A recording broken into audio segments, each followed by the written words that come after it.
Hi guys, my name is Ben, I'm Nathan. and we're back for another pre-match preview of Aston Villa versus Manchester United on the 9th of July 2020. We're going to be going through some of our thoughts to Man United this season, our predicted team lineup, and hopefully some decent score predictions, because you never know with Villa.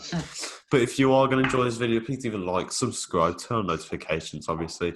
Check out our groups, they'll be in the description. You can use the promo code PRID of Villa. You're getting 10% off if you use our discount code. But without further ado, we're just going to get straight into it. Nathan, Manchester United this season have had a bit of a... It's been a season of two halves. Yeah. But what do you make of them? Obviously, they started out the season not very good. Obviously, they drew to us, but since being back, they have been outstanding, I'd say. The other day, they won 5-2 to Bournemouth. And one of their star players been Bruno Fernandes. So he's definitely someone we have to look out for. Obviously, I think Dean's obviously told John McGinn just keep tabs on him while we play them. Yeah.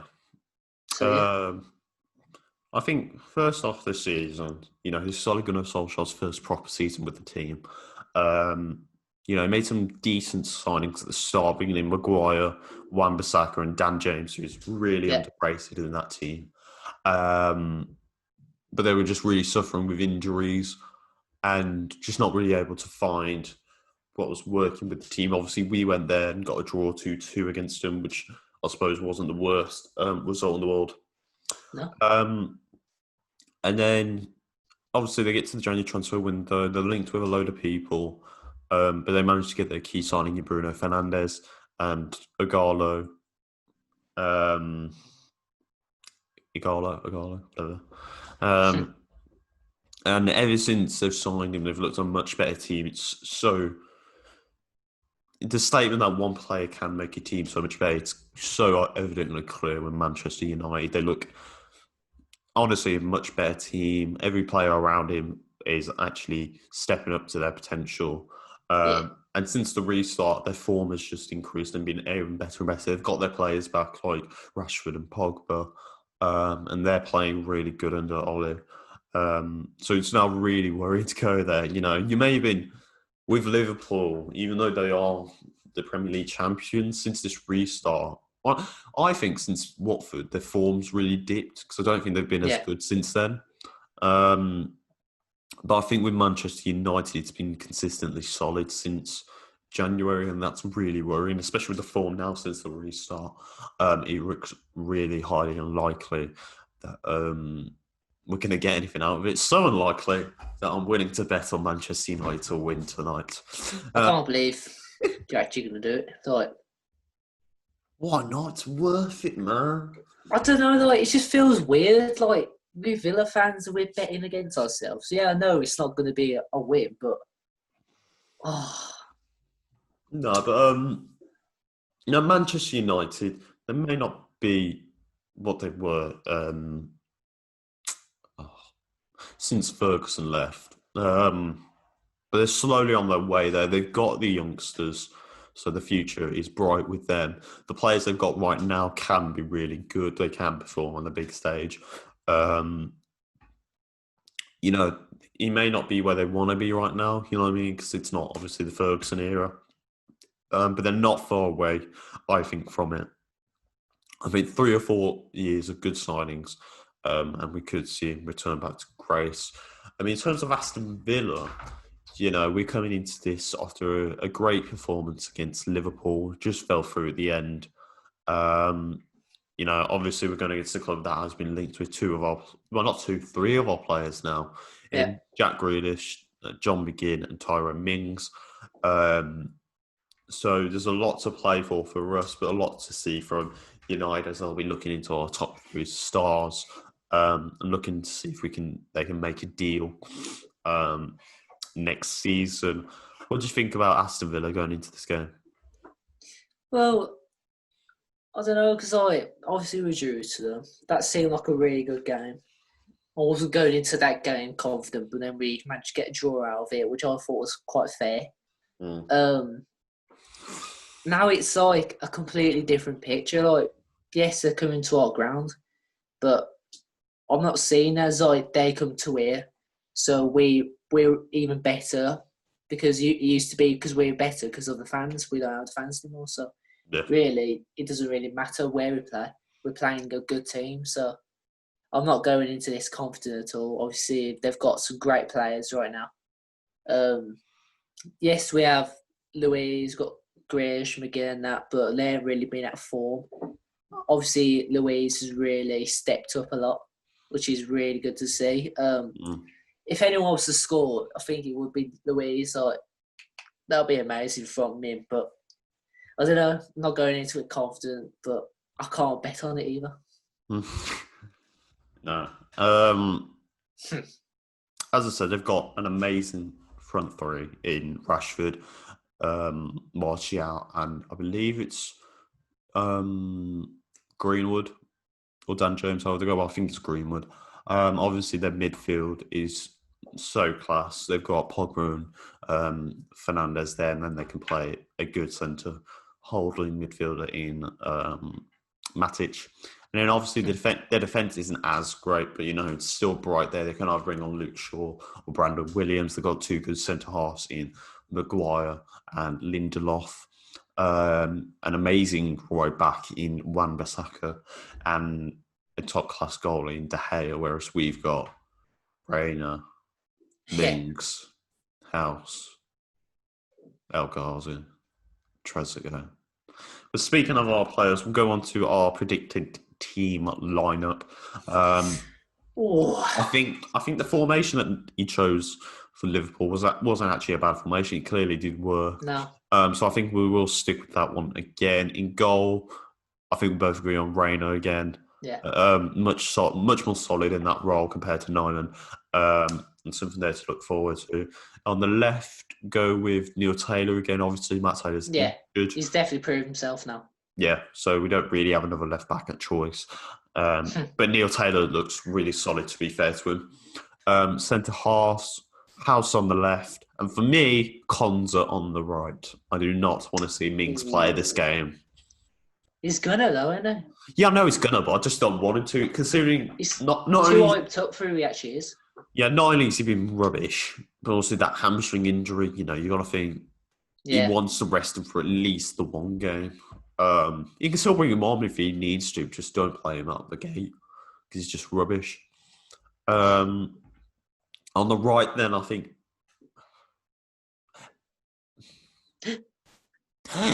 El Mohammadi for me. It's hard to say. Do you go with Gilbert for that pacey attacking mindset, or do you go? We haven't seen Gilbert for 4 or so games now, so yeah, maybe he'll come on and he'll be extraordinary. You never know. So I'd have to start Gilbert. I don't know what Gilbert's done. Considering you brought him in with the idea of playing him right, but he's hardly played it this season. I mean, he's been training, so he is available. Well, that's what I'm saying. He's always on the bench, but even then, he's never getting the court to start. So what has he done? I'd go with very strange. I'd go with El Mohammadi then, just because he's had more time in this restart, and I think it'd be a little bit patchy to bring Gilbert back in. Midfield, I'm going to say Jota instead of El Ghazi on the right. No, I can't do it. I can't. What? How can you not do it? Because last game, I know he wasn't on for long, but no, I can't. We need points now. We're not going to get points. El Ghazi's not going to bring us points. If that's evidently clear. I do see something from El Ghazi because he does bring something to the table. Yes, he's right. It doesn't work most of the time, but you can definitely see something in him. But then there's Jota, and I've only seen one good game from him, really. So, it'd have to be El Ghazi for me. It'll be lovely. I'd go with Jota. I just don't think El Ghazi's been offering anything since he's come back. And I don't think, if we want points, I don't think we're going to get that through El Ghazi. In the two centre-half roles, Douglas Luiz and McGinn, obviously. They have to. I think this one. The thing I like about Douglas Luiz now is the comment he said the other day What was that? He's got 4 years on his contract. His objective is Ooh. to keep him in the Premier League, and if it means doing it by himself, then he will do that. And I really like that statement because that to me screams that he is committed Don't to blame him. this club at least. And to be fair, I don't blame him. Yes, I don't blame him. You know, he's been the best player since he's come back. He's looked Yeah. phenomenal. And I'd like to see a bit more of him. McGinn, as we said, he's starting to come back to form. He's starting to come back, but he's still just not having an impact. But No. as I said, I think that's one you can accept considering how long he's been away from football. Yeah. And then on the left, we've got Trezeguet for me, the better of the wingers. He offered so much more at that Liverpool game than El Ghazi. And I think we should start him again, really. In the head of the midfield in that attacking role, Jack Grealish, obviously. Yeah. Again, starting to look a bit better. They had more of impact at Liverpool again. It's as simple as I just want to see him release the ball a bit quicker. Yeah. And just actually stay at the top end of the pitch rather than sitting deep. Because that's where he performs best, obviously. And then up front, I'm going with Samatta. I think Davis, for me, shown, as we said, the lack of the quality from our attacking lineup is poor. And that's why we just can't seem to score goals. So for me, if you want him or Davis to score a goal, I think Samatta is going to be the one to do that. Yeah. And I think you owe it to Samatta to give him a bit more time, considering you brought him in with the intention of doing this. Move on to score predictions then. What do you think is going to be the outcome? Oh, you did it to me again. Right. It's almost like I'm always doing it to you. Oh God, don't start that again. Right. Villa fans' point of view, I'll take a draw. Yeah. We need a win. A win would definitely scare Watford, even West Ham. Well, the problem with that is both of them are 4 points away. So for me, I think West Ham. Yeah. I think West Ham's managed to save it. I think one more win. I think Watford's safe. I think really it's too late now. Before I do this prediction, though, I will say this: it's basically against us, Bournemouth, and Watford now. Yeah. That's. I think Bournemouth are going down. I think that's. I think it's just us and Watford now, but I think it's really too late now. I think Watford have managed to just slip away. Same with West Ham. I don't see either of them. But out of all of these teams, we do have the best fixtures coming up. Well, that's what I'm saying. The final. Watford have hard ones now. Watford have very hard last 2 games. We have not hard, but not as easy 2 games. I think they can be manageable. That's what I'm saying. We've got Arsenal and West Ham. I think Arsenal, you can get something there, but you're gonna have to be on your A game. And then West Ham, we obviously can get a win there. It's not the hardest thing in the world. No. Go on with your score prediction. Go back to it. Right. So, a Villa fan's point of view, definitely a draw. It could end up being 2-2, maybe in 3-3, depending on who starts. Who's up for it too? So, Douglas Luiz, obviously. From a realistic point of view, going off last game and going to this game, obviously with their players and our players, it could easily be a 1-1, I'd say, but it's definitely a 2-1 then, sadly. Yeah. Not just because of my bet, but as I've said the past few weeks, I think Man United's form is impeccable. I think they are just going to steamroll us. I think it's going to be 3-0. I don't see a goal anywhere. Well, that's not the point. You got to watch the past game. Nowhere looks like we're scoring a goal. I don't really. But have you been watching like the news? Like Dean Smith, basically saying like he's obviously understanding the final third isn't like working out, and he did bring all the strikers in for. Well, that's what I'm saying. A meeting. So you never know what's going to happen. Gave him a lollipop and said, "On your way." That's the Beat the crap out of him. That's what I'm saying. Get a goal! That's what I said on one of my posts. The problem with what happened this summer is he's gone for cheap players. I know a lot of it was Suzo. We've got to think. You had 100. I don't blame Dean for it. You didn't have to spend the whole 180 million in that window, but however, you could have bought with the money it was. I know it was a little bit too much money for some of them, but it was still there, and you've seen what they've done now. Ben Rama, he's phenomenal, and he's probably off to Chelsea. Joe Lolly, 15 million. Trezeguet and El Ghazi were both 15 million combined. More pay before Brighton. He was about 20. Think about it, we paid 22 million for Wesley, 8 million for Samata. So there's about 30 million there. You would have saved yourself a few quid there because we still had Codger, we still had Davis. That's a few quid. That's what I'm saying. I know Morpay hasn't probably performed as well as Wesley or wherever, but he's still done a lot better and showed a lot more fight, and I think it would have been good under us. So it's that idea of finding what's good.